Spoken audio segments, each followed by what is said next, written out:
नाही मला वाटतं की गेले 15-20 दिवस जे काही प्रचाराची रणधुमाळी होती ती संपली। आज प्रत्यक्षात मतदानाचा दिवस आला आणि मी माझ्या कुटुंबासहित या ठिकाणी मतदानाचा हक्क बजावला आहे। मला विश्वास आहे की मागच्या सगळ्या काळामध्ये पुणे शहरामध्ये भारतीय जनता पार्टीच्या माध्यमातून जे काही काम आम्ही मंडळी करू शकलो, माननीय मोदीजींच्या नेतृत्वात, देवेंद्रजींच्या नेतृत्वामध्ये महापालिकेत 5 वर्ष जे काही आम्ही सगळ्यांनी मिळून काम केलं आहे, त्यानंतर 2017 ते 22पर्यंत आम्ही काम केलं आणि त्यानंतर 24ला विधानसभा लोकसभेच्या निवडणुकाही झाल्या आणि मला असं वाटतं की पुणेकरांनी त्यामुळेच पुन्हा एकदा काम करायची संधी आम्हाला विधानसभेत आणि लोकसभेत दिली।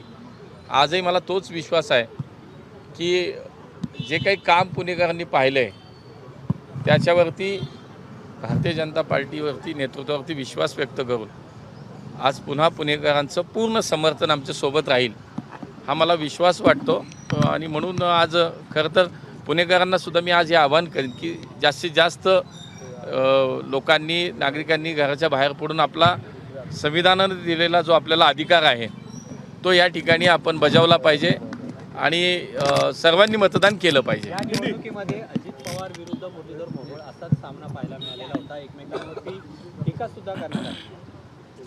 नाही, मला असं वाटतं मी कधीच वैयक्तिक बोललो नाही, परंतु काही समोरनं आल्यानंतर बोलावं लागतं आणि मला असं वाटतं की शेवटी पुणेकर हे खूप विचार करून मतदान करतात।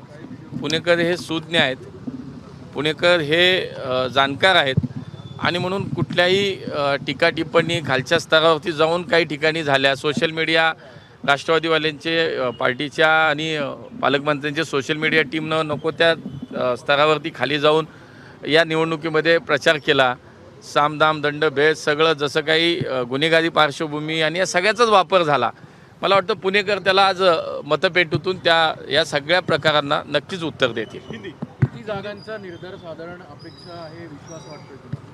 मी जसं म्हणालो की एकूणच आम्ही केलेलं काम आम्ही पुणेकरांसमोर ठेवलं की जे 2014 पासून माननीय मोदीजींचं सरकार पंतप्रधान म्हणून या देशामध्ये त्यांच्या नेतृत्वातलं सरकारने जे काम पुण्यासाठी केलं, देवेंद्रजी मुख्यमंत्री असताना पुण्यासाठीचे अनेक प्रकल्प, अनेक योजना आल्या आणि महापालिकेमध्ये 5 वर्ष जे काही आम्ही सर्वांनी काम केलं असेल हे सगळं पाहता जे काही काम आम्ही केलं हे लोकांसमोर आहे, लोक अनुभवतात।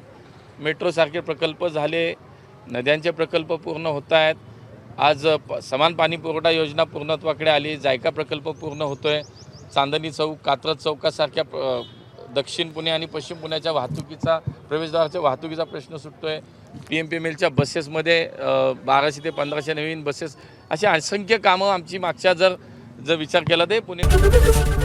ABP माझा, उघडा डोळे बघा नीट।